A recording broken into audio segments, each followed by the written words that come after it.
Hello everyone, I'm Dr. Dimitra Fimi. I'm a lecturer in fantasy and children's literature here at the University of Glasgow. I have worked extensively on J.R.R. Tolkien and on children's fantasy. And my latest book was on Celtic myth and contemporary children's fantasy.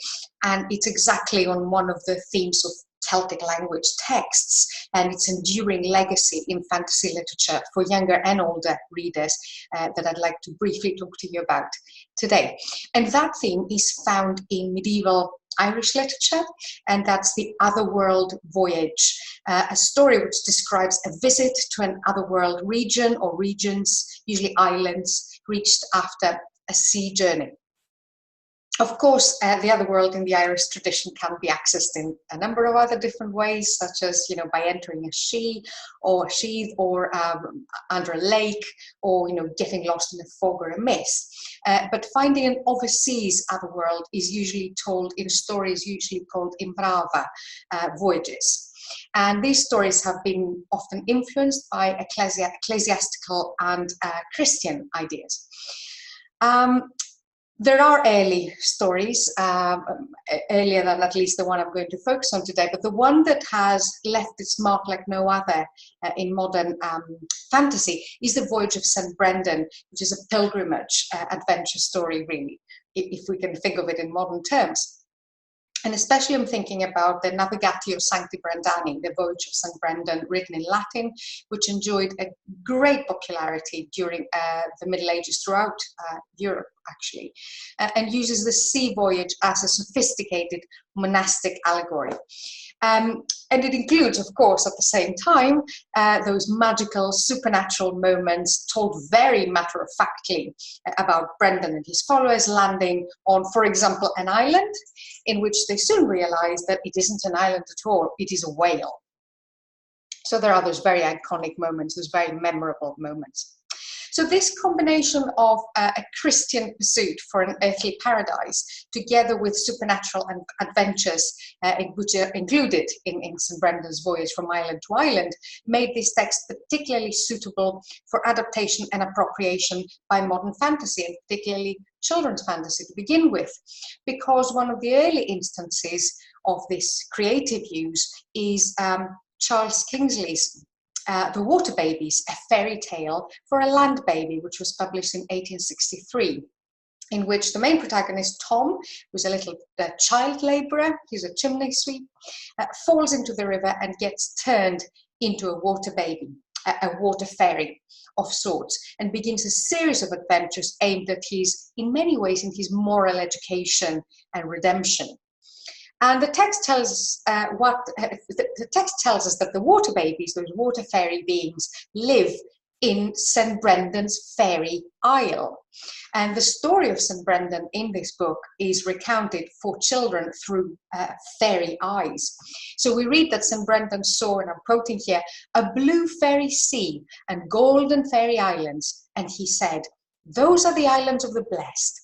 Then he and his friends got into a hooker and sailed away and away to the westward and were never heard of more. And when St. Brendan and the hermits came to that fairy island, they found it overgrown with cedars and full of beautiful birds. And St. Brendan sat down under the cedars and preached to all the birds in the air. And they liked his sermon so well that they told the fishes in the sea. And they came, and St. Brendan preached to them, and the fishes told the water babies who live in the caves under the isle. And they came out by hundreds every Sunday, and St. Brendan had got quite a neat little Sunday school.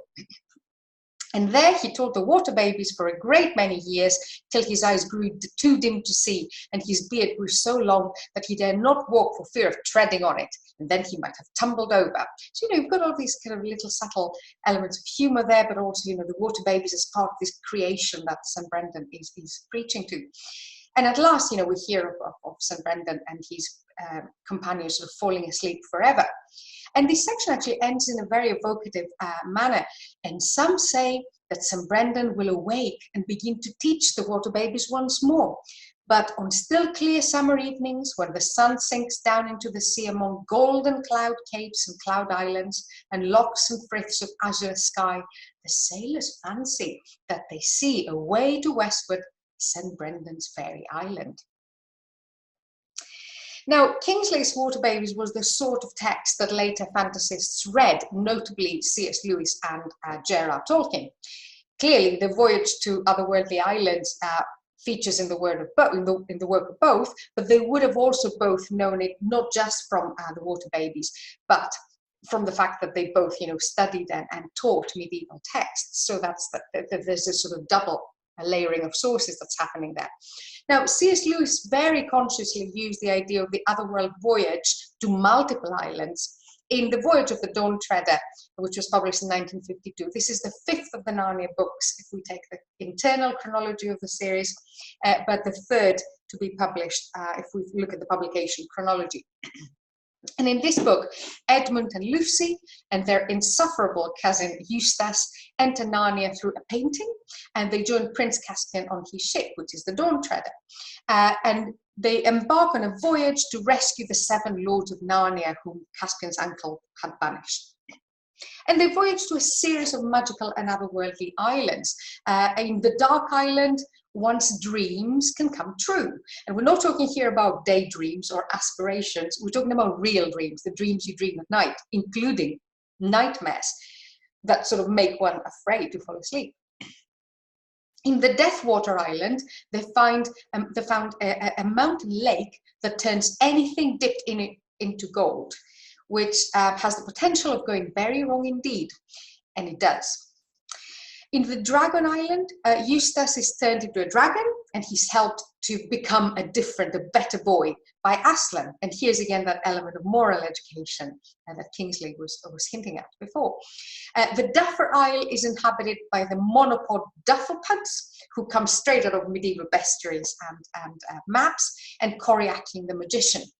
And finally, the island of Ramandu is the beginning of the world's end and the place where Aslan's table is held. And this is actually in many ways the end of the journey. Before Ripichip, only in his little boat, sails for the ultimate destination, and that is Aslan's own country, another incarnation of the earthly paradise. As for Tolkien, well, the idea of the Western happy otherworld island and the geography of the function of Valinor are points of similarity between Tolkien's mythology and Irish legend that can hardly be missed. Tolkien actually wrote 2 poems that reference St. Brendan's voyage specifically. In 1924, his poem The Nameless Land talks about a heavenly overseas island, which he compares to Tir na Nog, there's another Irish term for the otherworld, and to the Christian paradise. And the poem includes the lines, "Such loveliness to look upon, no Bran, no Brendan ever won." And there's another reference here to not only St. Brendan's otherworld voyage, but Bran's as well, an early Irish text. And later on, between 45 and 46, Tolkien wrote the poem The Death of St. Brendan, which was written to be recited by a fictional character in a novel he never finished. So in this poem, St. Brendan talks about an island where he and his companions saw a white tree, a tree with white leaves, and suddenly the leaves of the tree fell and they flew to the sky, and coming out of it they heard, and this is, I'm quoting from the poem, a music not of bird, not voice of man nor angel's voice, but maybe there's a third fair kindred in the world yet lingers beyond the founded land. This incident is strictly modelled upon an episode in the Navigatio, in the Voyage of St. Brendan, in which St. Brendan comes to the paradise of the birds when he encounters that magnificent tree with white birds. And he learned from one of them that they're the spirits that fell as a result of Lucifer's rebellion, but they weren't part of his followers, but not part of the faithful either. They're this sort of in-between species.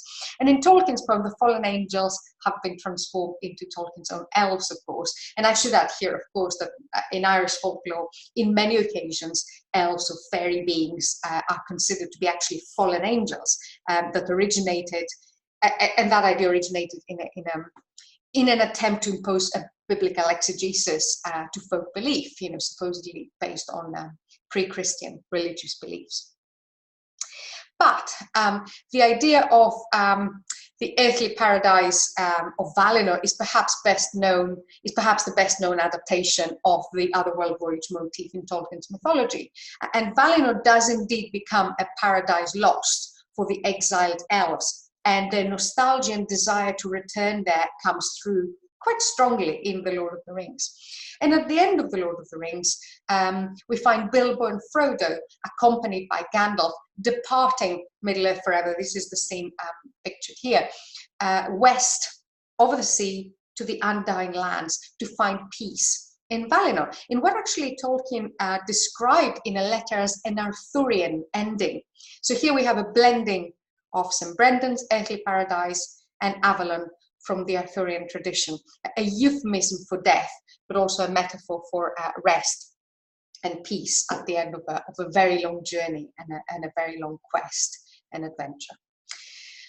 There are more examples, of course, and I could I could go on for a long time, but this is just a flavor of how this particular Irish motif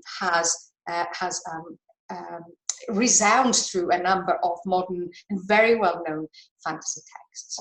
Thank you very much.